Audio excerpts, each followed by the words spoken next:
হয়ে যান এবং তার কোনো ইবাদত আল্লাহর দরবারে গ্রহণযোগ্য হবে না। আমার কথা নাই, কোন আলেমের ওলামার কথা নাই।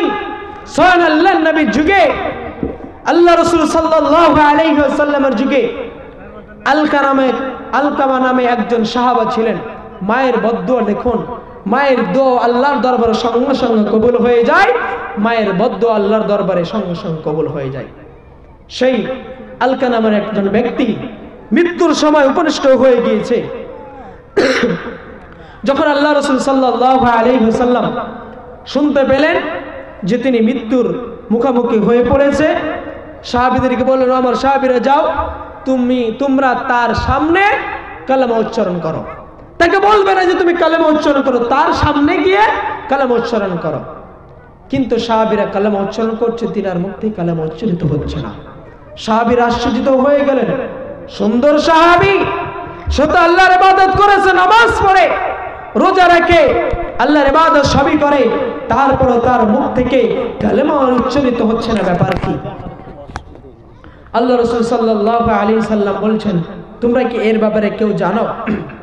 আল্লাহ রাসূল সাল্লাল্লাহু আলাইহি সাল্লাম বললেন, ওই আলকামার ব্যক্তির মুখ থেকে কালেমা উচ্চারিত হচ্ছে না। আল্লাহ রাসূল বললেন, কেন মুখ থেকে কালেমা উচ্চারিত হচ্ছে না? তোমরা কি এর ব্যাপারে কেউ কিছু জানো?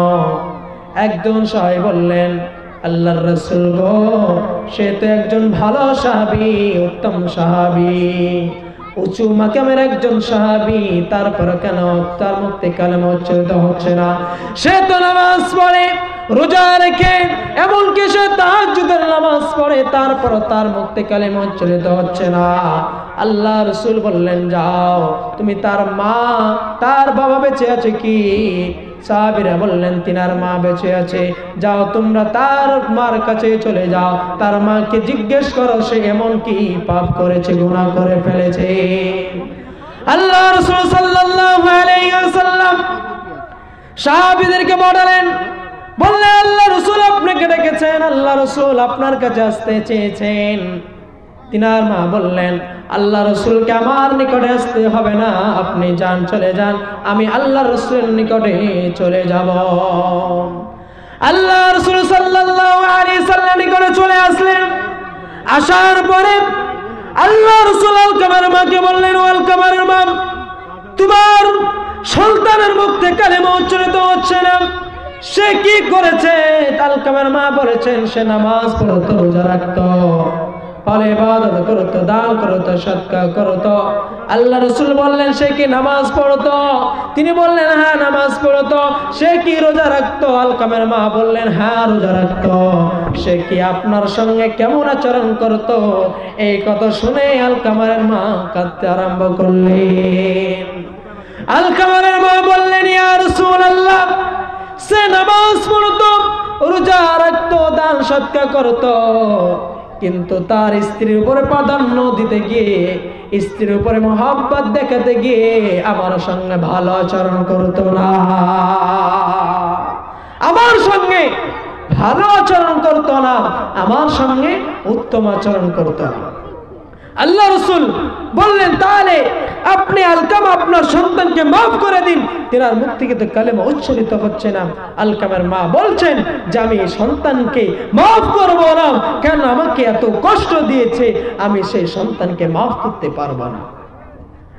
এই কথা শুনে আল্লাহ রাসূল সাহাবীদেরকে ডাক দিলেন, বললেন, ওরে আমার সাহাবীরা, তোমরা যাও, বাগানের মধ্যে চলে যাও, চলে যাওয়ার পরে কাঠ জোগাড় করো, যখন কাঠগুলো জোগাড় করা হয়ে যাবে তখন তার মধ্যে আগুন লাগিয়ে দাও, যখন আগুনগুলো দাও দাও করে জ্বলতে থাকবে, তোমরা আলকামাকে সেই জায়গায় নিক্ষেপ করে দেবে।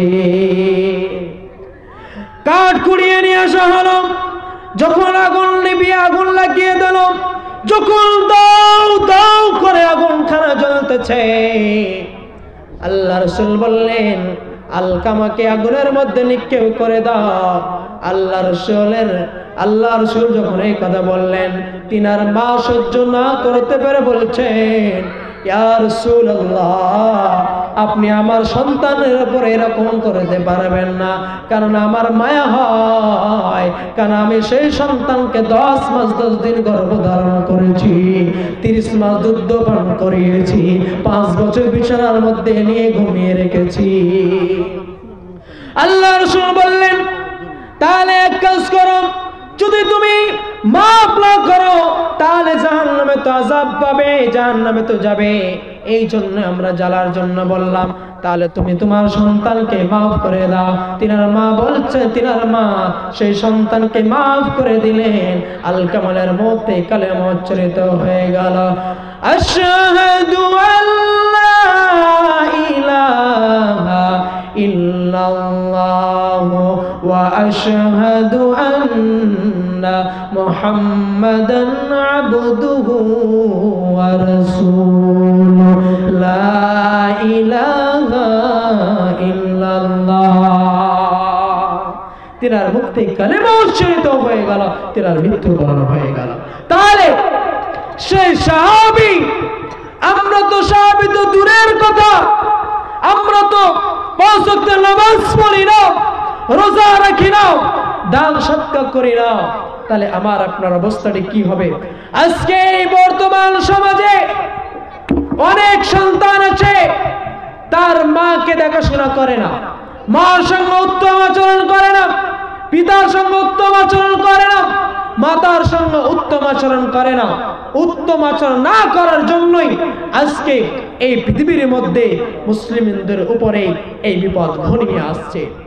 বন্ধুরে আমার, জান্নাত, আল্লাহ রাসূল বলেছেন, তোমার মা হচ্ছে জান্নাত, তোমার বাবা হচ্ছে জান্নাত, তোমার মা হচ্ছে জাহান্নাম। এই মার কারণে মা